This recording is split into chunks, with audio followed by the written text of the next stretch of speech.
자, 그러면 세무사님 조금 더 이제 딥하게 들어가서 이제 집 한 채 있으면 서울에 집 한 채 있으면 세금 상속세 낸다 이렇게 말씀해 주셨는데, 야 그러면 이제 내가 만약에 서울에 그냥 집이 한 채가 있어요. 물론 나중에 제가 어떻게 상속이 되고 그럴지 모르겠는데 특히 그것 때문에 더 많이들 이게 신경을 안 쓰시는 것 같은데. 맞아요, 맞아요. 그래도 내가 좀 뭔가 준비해야 된다면은 지금부터 뭘 준비하면 될까요? 첫 번째로 서울뿐만이 아닙니다. 최근에 네. 분당에서 아파트 한 채 있으셨는데 네. 그분 그냥 상담해드렸어요. 그분은 당연히 네. 뭐 배우자도 있는데 뭐 상속세 나오겠어 하셨거든요. 대부분 그렇게 생각하지 한 않아요? 1억 5천 나오세요, 그분이. 1억 5천이 네. 나온다고요? 아파트 네. 가격을 시세를 잘 모르시고 계셨다가 우리 아파트 1억이나 올랐어? 네네네. 그러시더니 눈 휘둥그레져서, 왜냐면은 그게 10억까지는 세금이 0원이지만 그 다음부터 네네. 세금이 이렇게 급격하게 올라가고. 맞아요. 그래서 제가 먼저 말씀드리는 건 제발 내가 네. 지금 혹시나 상속이 일어났을 때 아니면 네. 지금 이걸 보고 계신 분들이 사실은 나이대가 또 젊으신 분들도 많으실 건데 네네. 부모님의 재산에 대해서 계산을 꼭 한번 해봐야 돼요. 아, 미리 한번. 네. 이게 뭐 금기시 되어 있다 뭐 이런 말씀도 하고 터부시 되어 있다는 말씀도 하는데 네. 제가 상속 무료 상담은 정말 많이 하거든요. 네네. 저는 상속이 일어나신 분들에 한해서는 제가 부조하는 마음으로 사실 무료 상담 좀 해드려요. 네네. 진짜 많이 할 때는 하루에 5팀 해드리거든요, 제가. 네네. 진짜 계속 상담을 해드릴 정도인데, 제가 그걸 할 때마다 느끼는 게, 이걸 보시는 분들이 많이 투자하신 분들이 많으실 거예요. 근데 투자의 기본 마인드는 무조건 내 재산이 우상향, 네. 아니면 현상 유지, 이런 걸 생각하거든요. 네. 근데 저는 이제 세금을 통해서 자산 관리를 봐주는 입장에서 상담을 하게 되면 이렇게 말씀드려요. 자, 지금 돌아가시면 상속세 얼마고, 이 중에서 하나를 증여를 했을 때 증여세가 얼마고 양도세가 얼마고 뭐 이런 계산 쭉쭉 해드리는데 미래 상속세는 얼마 줄어든다. 이런 것의 구조를 복합적으로 짜드리는 거고. 네네. 말 그대로 상속을 무조건 기본적인 개념에 넣어야 돼요. 네. 그리고 내가 받을 때는 결국은 상속을 받을 때 얼마 내는지도 러프하게 계산해봐야 돼요. 왜냐하면 지금 혹시나 아버지나 어머님이 요양병원이나 요양원에 계시다. 네. 그리고 이제 약간의 뭐 선고 같은 걸 좀 받았다. 그러면은 선생님들은 지금 약간의 유동성을 확보를 해야 돼요. 왜냐하면 세금이 얼마 정도 나올지, 하다못해 취득세가 얼마 정도 나올지는 러프하게라도 계산을 해본 다음에 네. 제가 그런 것들을 강의 때 꼭 좀 딥하게 말씀을 드려요. 왜냐하면 이게 얼추라도 인지를 하고 있어야 네. 그래도 내가 2억은 내야 되네. 네. 그럼 나 지금 현금이 얼마 있지? 와, 이거 안 내면 6개월 이내 큰일 나네. 네. 이런 것들을 느껴야 되거든요. 그래서 재산 검토를 하고 예상 상속세부터 제발 계산 한번 해보셔라. 네. 제가 이 말을 꼭 첫 번째로 말씀을 드려요. 네. 그리고 이제 두 번째, 이게 스텝이 좀 있어요. 두 번째로 말씀드리는 게, 물론 이제 서울에 집 한 채가 있다는 가정이지만, 자, 자산이 한 덩어리인지 아니면 분리가 가능한지를 제가 꼭 여쭤봅니다. 예를 들어서 뭐 주택이 한 채지만 사실 상가도 2개 있다. 네. 그러니까 주택 한 채로 만약에 20억 정도 재산이 있다 그러면 사실 이거는 제가 말씀드려요. 아, 이거는 증여하지 마시라. 네. 왜냐? 아니 이거 줘버리면 예를 들어서 뭐 자녀가 효도를 안 할 수도 있고 걱정감이 있으시거든요. 네네. 그러면 그건 오케이. 그래서 하지 마시라고요. 근데 주택이 10억짜리 하나 있고 뭐 상가가 5억짜리 2개가 있다. 네네. 그러면 좀 그런 말씀 드리죠. 자, 상가 부분 정도는 미리 증여를 하시는 게 낫지 않겠냐. 그래서 이 덩어리가 분리 가능성이 있다라고 한다면 거기에 대해서 고민을 한번 해봐라. 그다음에 세 번째로 나의 거주나 생활이 가능한 여유 현금 흐름이 있는가. 네. 그런 게 있다라면 자녀에게 조금씩 여유분을 주자. 구체적으로 어떤 거죠? 여유 현금은? 여유현금은 이제 본인이 예를 들어서 계속적으로 부동산 임대소득이 있거나 연금 소득이 있거나 그런 것들이 계속 유지가 된다라는 상황이라면 네. 저는 하나의 덩어리를 좀 줘도 괜찮겠다. 근데 그게 아니다라고 한다면 우선은 내 생활이 먼저라고 생각은 들어요. 그렇죠. 근데 그게 이제 너무 뭐랄까요? 지금 이 부족하지 않다라고 한다면 자녀가 대부분 비춰보시면 자녀는 사실 더 힘드신 상황에서 스타트를 하고 있을 거예요. 네네. 특히나 20, 30대 자녀분들은 지금 많이 힘들죠. 네, 많이 힘드시죠. 집값도 많이 올랐고. 네. 그러니까 뭔가 마중물이 없으면 게임 스타트를 못 하잖아요. 네네. 그러니까 이런 것들이 여유가 되면 좀 증여를 해줘라. 네. 근데 그게 부동산일 수도 있고 현금일 수도 있고 네. 각각의 집안의 상황에 맞춰서 네. 자녀가 뭐 창업을 한다 그러면 즉각적으로 현금을 주는 게 더 유리할 수도 있으니까 그럼 부동산을 팔아서 줄까? 뭐 이런 고민들 네. 다각도로 좀 해보시면 좋을 것 같습니다. 네. 일단 최악의 경우를 상황을 가정해서 내가 이제 상속이 발생이 되면 내야 되는 세금이 얼마인지를 어떻게 좀 대략적으로도 알아보시고 네네, 뭐 맞습니다. 검색 같은 거 하시면 세금 계산이 나오고요. 뭐 조금 더 딥하게 하실 분들은 우리 세무사님 강의를 들으시거나 뭐 다른 걸 하시면 될 것 같고요. 그 다음에 이제 이게 좋았어요. 두 번째가 이제 내 자산이 좀 하나로 뭉쳐 있는지, 맞아요. 좀 분산되어 있는지, 약간 이것도 같이 여러분들이 보시면 좋을 것 같고, 특히 이제 우리가 이제 나중에 은퇴하거나 시간이 지날수록 현금 흐름이 굉장히 중요해진단 말이죠. 맞습니다. 그래서 이제 그 부분에 있어서 좀 부모님이 갖고 계시면은 우리 자녀분들에게도 조금 이렇게 일부 같이 나눠주면서 좀 이렇게 어떻게 독립할 수 있는 여지를 만들어주는 게 좋을 것 같다. 결국엔 이것들은 미리미리 준비해야 되는 거죠. 네. 당장 내일 하루아침에 되고 그런 게 아니에요 지금. 그리고 네. 약간 하나만 더 말씀을 네네네. 드리면 만약에 증여한다 그러면 네. 제가 진짜 네. 실물을 많이 하니까 이 네. 영상을 찍었었는데 네네. 반응이 상당히 좋았는데 네, 어떤 겁니까? 제가 증여를 할 때 이 네. 사람을 꼭 미팅에 데리고 오라고요. 누굽니까 그 사람이? 누구이실 것 같으세요? 우리 가족 중에서 네. 증여할 때 네. 내 증여를 받는 밑에 아니야? 네. 이게 다른 거예요. 확실히 이게 자산 투자를 해보신 분들은 바로 알아요. 제가 그 얘기를 왜 하냐면 수중자 자녀들이 고마워하지 않아요. 이런 경험 없는 녀석들이 있나 이것들이. 이거 네? 상당히 중요합니다. 왜냐하면 첫 번째로 저는 그 네. 수중자 오시면 진짜 네, 네. 말해요. 네. 이분이 이 네. 5억짜리 예를 들어 10억짜리 주택을 증여한다고 치면은 이 자산 형성을 하려면 얼마가 힘든지 얼마나 힘든지에 대해서 그렇지. 제가 무조건 피력을 해줘요. 내가 얼마나 네. 그 X 고생을 했는데 지금. 정말 그거 그리고 그분이 자녀분의 소득이 내가 얼마인지를 알죠. 왜냐하면 그렇지, 세금 그렇지. 납부의 전략까지 짜야 그렇지, 되니까. 그렇지, 그렇지. 그래서 연부연납을 한다 그러면 연봉이 얼마세요? 당연히 알아야 돼요. 그러면 그걸 쪼개서 연부연납 금액을 내야 되니까 취득세는 어떻게 될지 납부 플랜까지 짜주는 게 절세 플랜의 완성이니까. 네네. 근데 이제 당신의 연봉으로 하면 진짜 30년 걸린다. 다 떼고 하면. 근데 이걸 지금 당신이 받는 거다. 첫 번째, 고마워해라. 자, 진짜 눈앞에서 대놓고 그 말을 하고, 그다음에 두 번째로 이제 부모님에 대한 대단함을 느껴라라고 얘기를 하고, 세 번째가 뭐냐면요. 그 부동산을 받고 나서 자산 관리나 부동산에 대한 공부를 안 해요. 공부를 안 하게 되면 부모님이 힘들게 모아서 10억짜리 줬는데 그거 홀라당 까먹습니다. 그렇지. 그냥 날리는 거예요, 날리는 네. 거예요. 그냥 진짜 홀라당 까먹기 때문에 제가 그 얘기를 드려요. 제발 네. 자산 관리에 대해서 어떻게 공부를 해야 되는지. 네. 세금 유튜버 제네시스 박 봐라. 이거 보면 게임 끝난다. 구독과 좋아요 해라.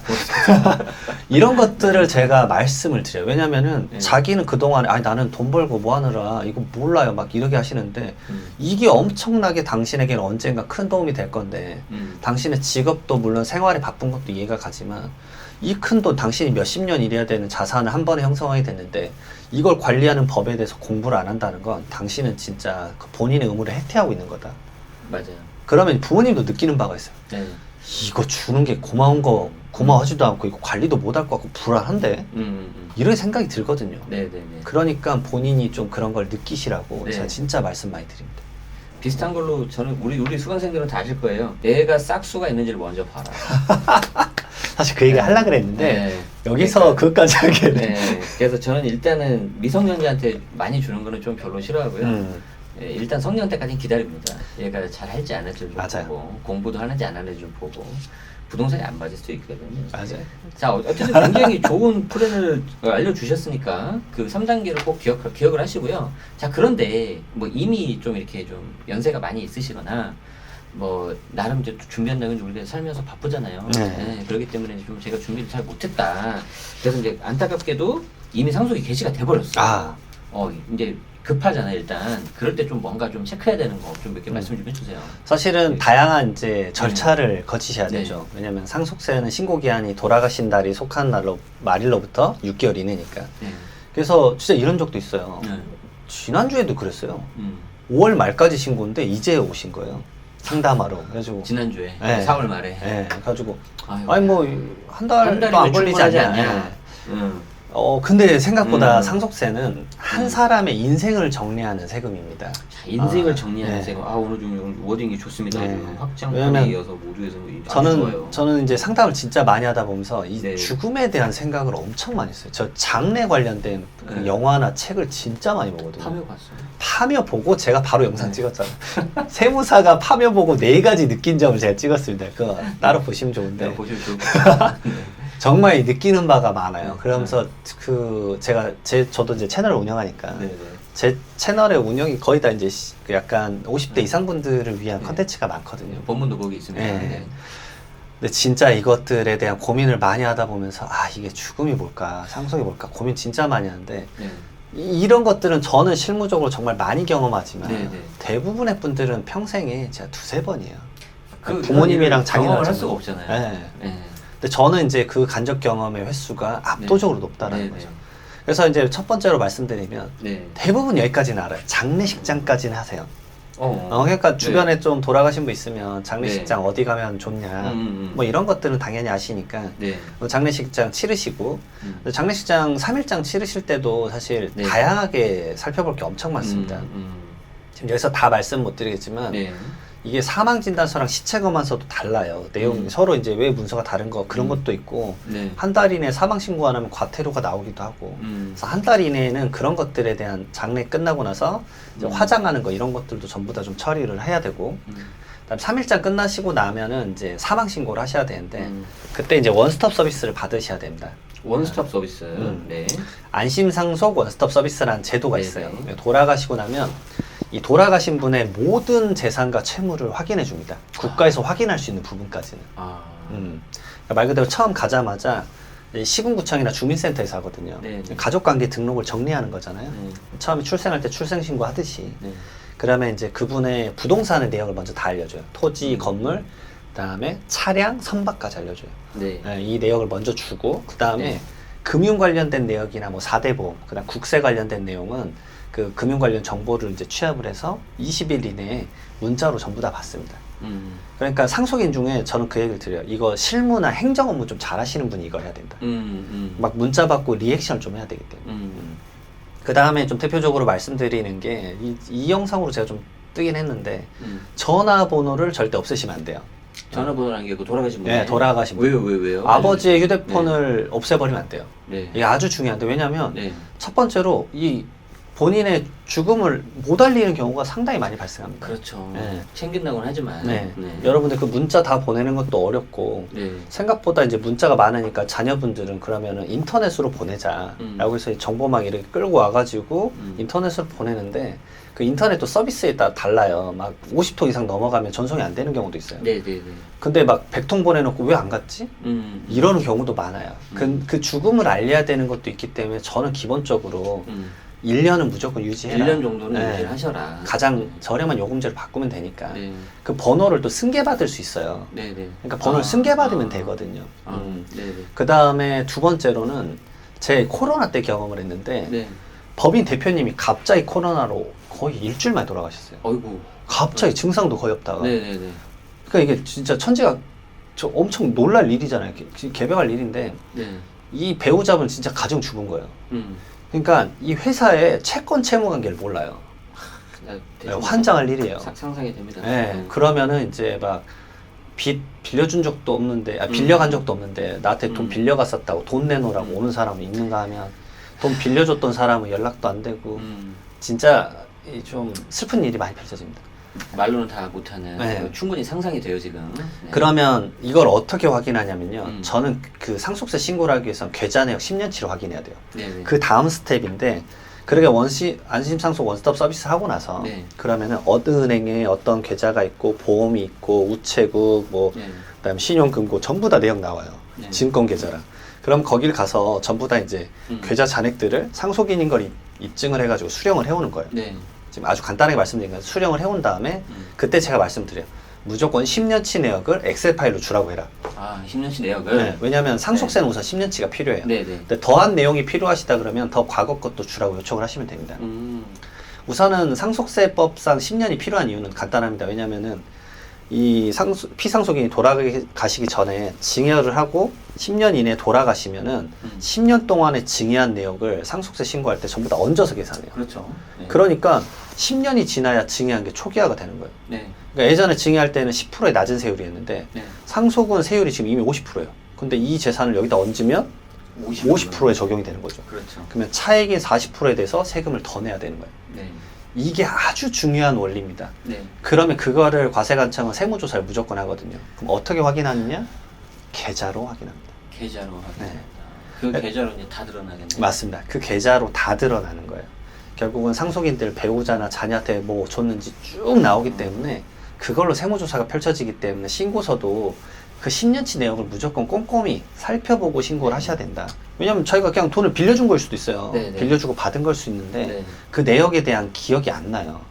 아니 이게 좀 약간 좀 길어요. 슬픈 이야기야 이게 지금. 왜냐하면은 우리 아까 그 먼저 영상에서 세무사님이 설명 잠깐 해주셨는데 증여와 상속이 다른 거는 증여는 그 물건을 자산을 받은 사람이 중심이 돼서 세금을 내니까 끝나요. 받은 만큼만 내니까. 받은 만큼만 내니까. 그러니까 그 사람이 뭐 이거 받았습니다 하고 입증하면 끝나는데 맞습니다.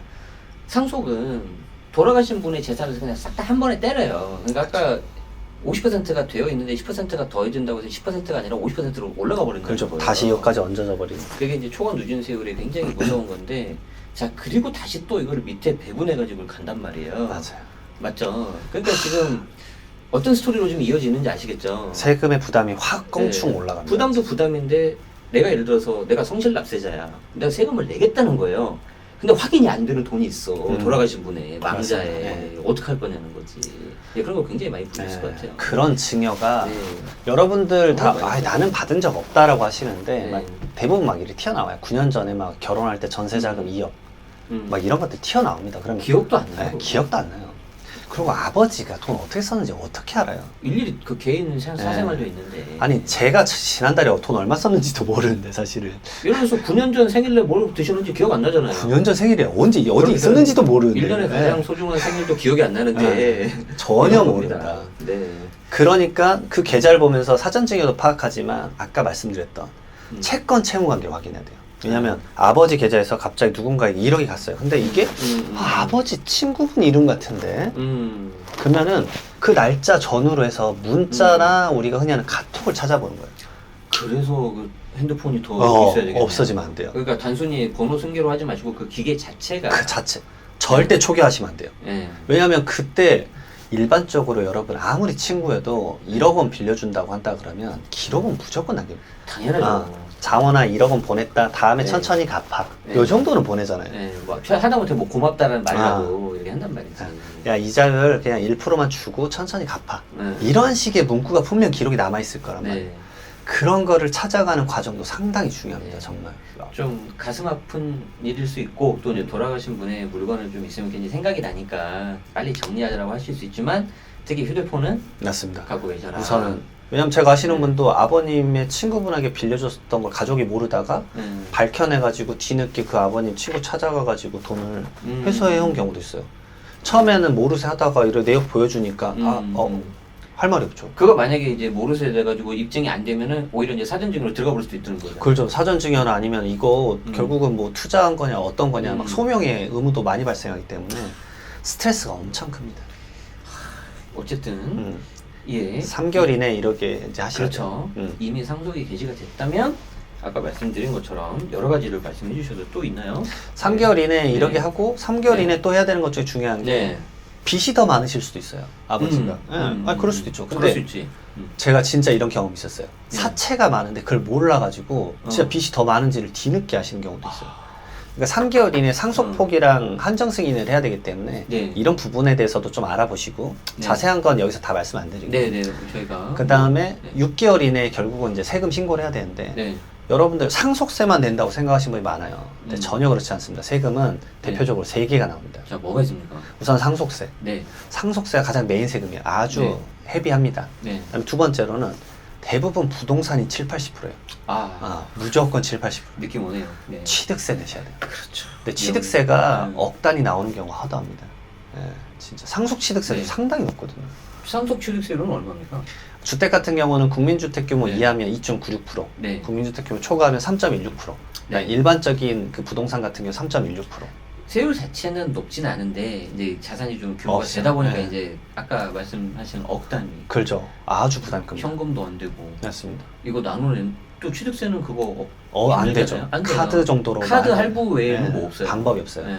그나마 이제 절세할 수 있는 게 무주택자가 그 음. 상속주택을 받으면 0.96%라 그래서 좀 낮은 취득세 받아요. 한 3분의 1 정도. 네. 근데 요즘은 이거 받으려고 엄청 노력하세요. 왜냐면 부담이 너무 커요.